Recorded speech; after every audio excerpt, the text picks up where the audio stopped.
Oh, Jeffrey, man, have not seen you for a while. We actually batched, I think, a week's worth or 8 days worth Yeah. of episodes. About 5 days ago.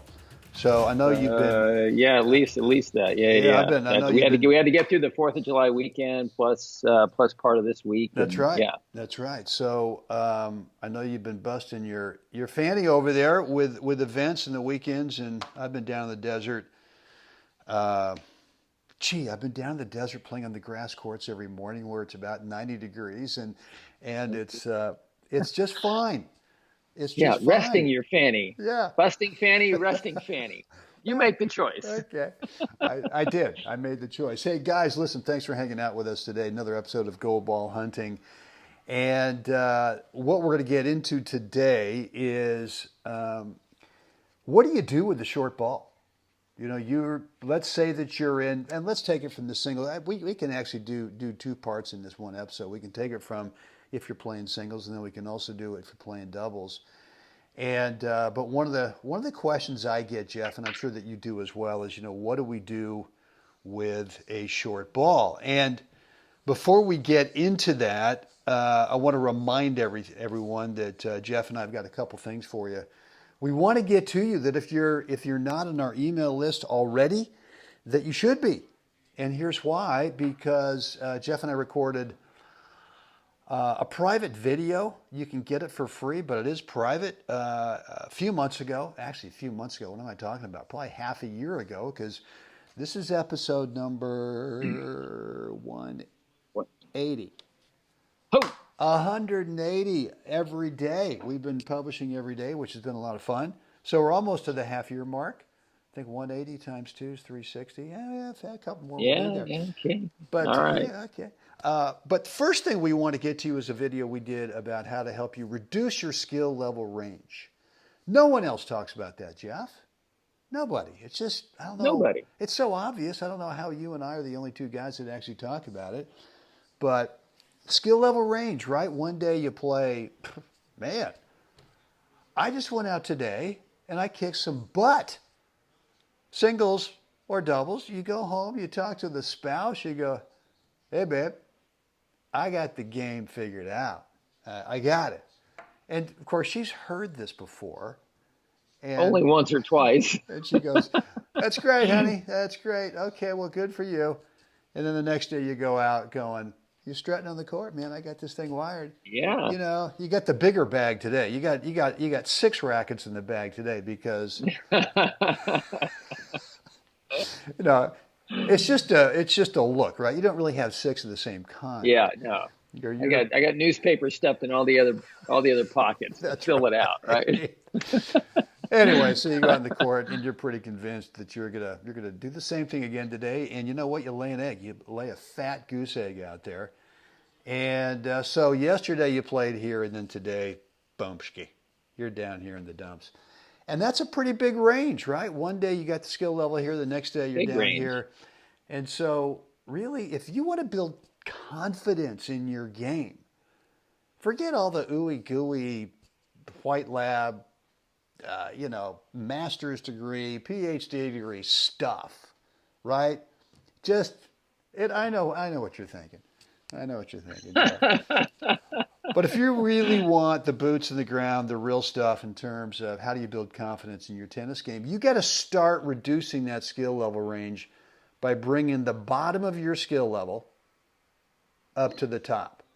And Yep. there's ways to do that. And what we've got for you is a free video that will give you ideas how to reduce your skill level range so that eventually every day you go out, you're playing pretty darn close, if not at the top of your skill level range each and every day. And once you do that, Jeff, man, you build some confidence. Yeah. And it's not cockiness. It's not like, Nope. hey, I'm going to bring the 12 racket bag out, or I'm going to bring the posse out today with me, right? I got my coach, I got my physio, I got my Right. nutritionist over here. You know, you're building some true confidence, and confidence in tennis is that thing that you're confident you can predict at what level you're going to play at today.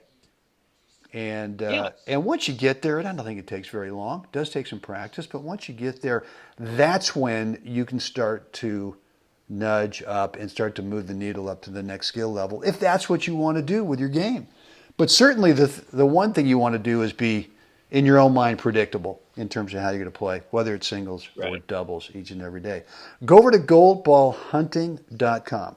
Drop in your first name, your email address, click the link, and you'll get access to that private video. It's free. It's private that Jeff and I recorded months ago.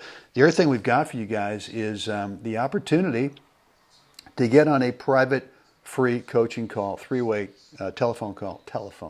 Cell phone. Who's got it? No one's got telephones. No one's got it. That's like a wood racket. No one's got telephones anymore.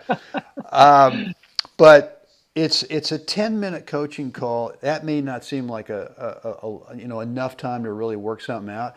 But if you'll bring that one thing in your game right now, it could be that one thing that's holding you back from having a really small skill level range.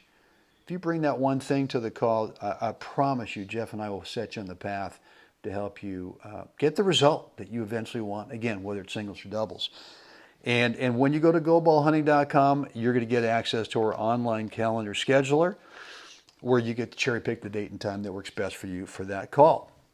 So with that said, Jeff, let's talk about the short ball. And I think, there's another episode I want to do. Maybe we'll just do it today anyway. But I think that it's one thing to have a strategy of how to produce a short ball. Let's take it from the singles point of view. So we'll put that aside. But once you get it, once you get the short ball, that little sitter that's sitting there about 2 feet behind the tee, what's the shot? What's the shot choice at that? And you're playing at the 5-0 level. 5-0 plus level in singles. So let's do this. Let's take it from your point of view, your story of all the matches you've played in your career, especially the more recent ones that you played. What you're thinking on that? What do you do with that short ball? What's your mindset? What's your target? Let's call it a forehand. Me personally, I'm looking to inflict some pain. I want to make the guy uncomfortable. And can I position myself that, again, kind of makes him feel like he's got to do more than he has to. And all that is it's all, so it's not just a one and done. Again, you've heard me say this before. My approach shot is not a failed winner attempt. Because that mindset puts you in the back seat, meaning if I think I'm trying to hit a winner, it doesn't turn out that way. So now I have to kind of like, oh, what should I do now?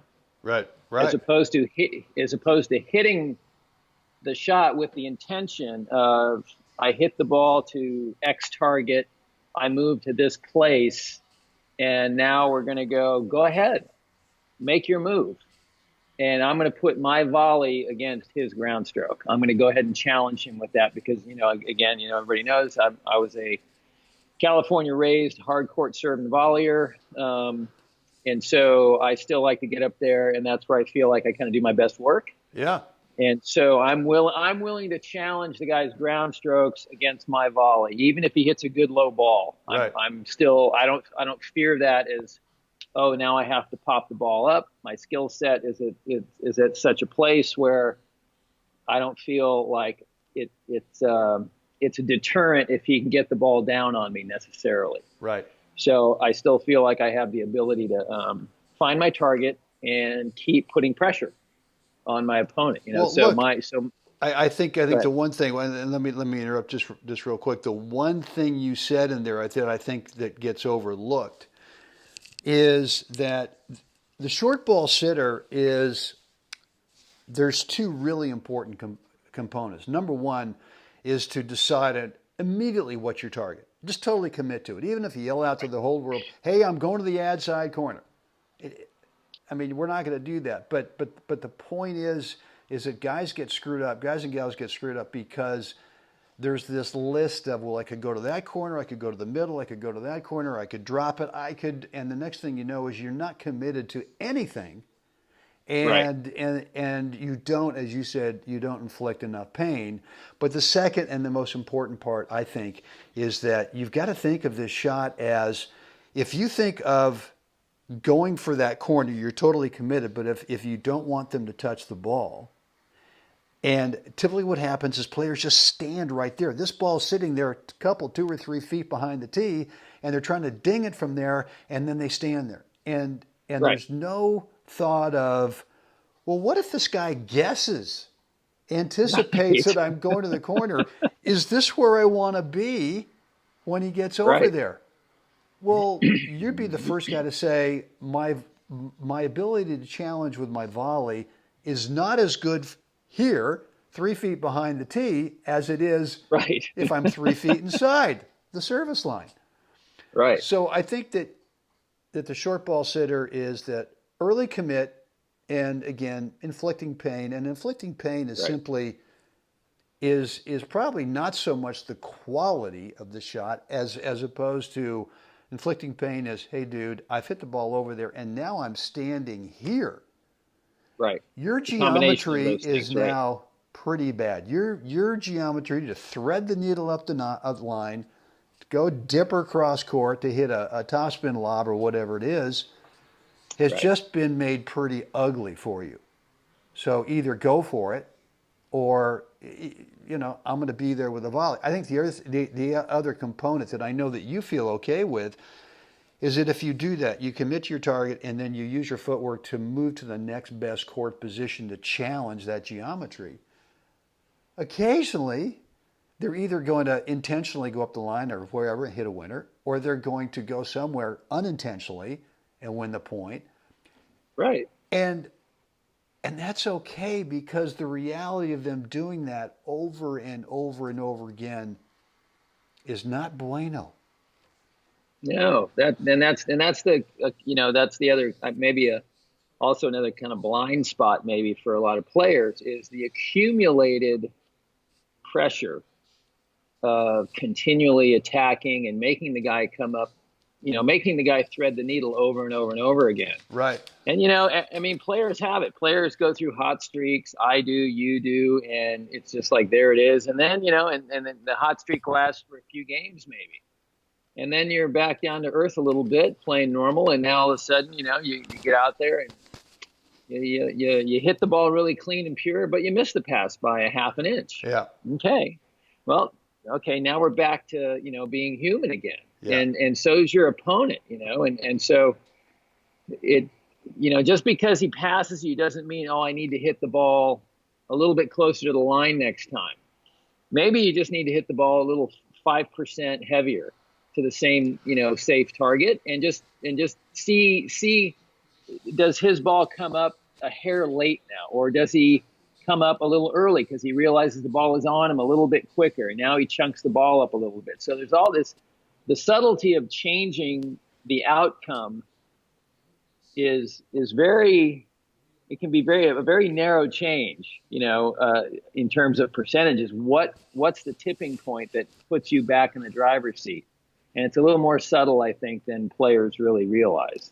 That they're on the cusp of the tipping point if you just stay the course. But let's just up the ante a little bit on how heavy I'm hitting the approach. One of the truths that I got from Tom Stowe when I first started working with him is he and I've told you the story about all the times that he would just stand there and underhand feed me these Right. little forehand approach shots. And, I stupidly say, okay, well, look, when do we get to the advanced stuff? And, well, the advanced stuff is the gate right over there. See you later. But, but what he told me was that he said, even the best players become human when you present them with enough passing shot attempts, or whatever, however you want to say that. And what he meant Right. by that was that is that if you force the guy, and Mr. Stowe was, I don't know if he was the inventor of or coined the term, the all court forcing game, But he was the one who really got inside my head, especially with the guys that I was there in that group with him, Doug King, Steve Stefanski, and John Hubble. He would sort of whisper to me, hey, if you keep approaching to these guys enough, and at the time they were all top 5 NorCal guys, they're going to become human. Well, I had these guys, all 3 of them, way up on a pedestal because they were like top 5, and I was like maybe top 480. You know, I was so I'll never forget Jeff playing and sort of going, okay, all right, and playing a guy in a tournament who was a good player, and I ended up approaching to this guy, and he passed me enough to where we got down to like 5-all in the third set. And I just remember, and I had this short ball opportunity, and I just remember Tom's voice just going, hey, these guys all become human if you just give them enough opportunities to miss. And so I came in, and here it is, break point, it's 5-all, and I come in, and I didn't hit that great of approach. But the guy went over there and just completely butchered the pass. And I just went, oh my God, Mr. Stowe's right. He's right. This great guy became human. And, you know, all I did was give him enough opportunities to become human. So I ended up serving, you know, breaking, holding. I just remember getting back and just, you know, wanting to call Mr. Stowe and go, you're not charging me enough, Mr. Stowe, for this stuff. So anyway, well, look, so guys, I think that's it for today. But, you know, you get that short ball sitter and commit to your target instantly. Just commit to it. It doesn't, because you want to execute the shot so that you can efficiently, footwork-wise, move to the next best court position and see if you can make this great player human. And, you know, and sometimes, yeah, it will turn out to be a winner, without a doubt. I mean, it will. You hit a good ball, you struck it right, he hesitated a little bit, maybe the previous shot you hit actually got him off the court enough where now you're just, you know, your routine pickup in the middle of the court into the open court turns out to be just a routine winner. There's a high probability of that, you know, of going on. But when you change your mindset though, and your approach becomes a failed winner attempt, that's you're headed down the wrong path. That can mess you up. That can really mess you up. Good. Well, listen, guys, just a real quick recap. Again, thanks for hanging out with us today. Gold Ball Hunting, the podcast. We're on YouTube. We're over at iTunes. You can get us audio, Stitcher as well. And we got a couple things we want to give you. All you got to do is get on our email list, goldballhunting.com. It's first name and email address, and then click the button, and you're going to get access to 2 very cool things. Number 1 is going to be a private video that Jeff and I recorded months ago to help you reduce your skill level range. You'll find out what that means at that private free video. And then the second thing you'll get is access to our online calendar scheduler where you can cherry pick a date and time that works best for you to get on a free conference call with just me and Jeff and you. Jeffrey, what do we sincerely want the fine folks to do right now? Sincerely? Yes. Like us, share us, please subscribe. Let us know what you think down below. Outstanding, guys. Get out there today. Wow, it's a foggy morning here in Moraga, California. June, fog, Moraga, Bay Area. Pretty common. Crazy talk. Get out there. Help someone else have a spectacular day. Spectacular day. Jeff will do this again tomorrow. I can't wait. I'll bet, yeah.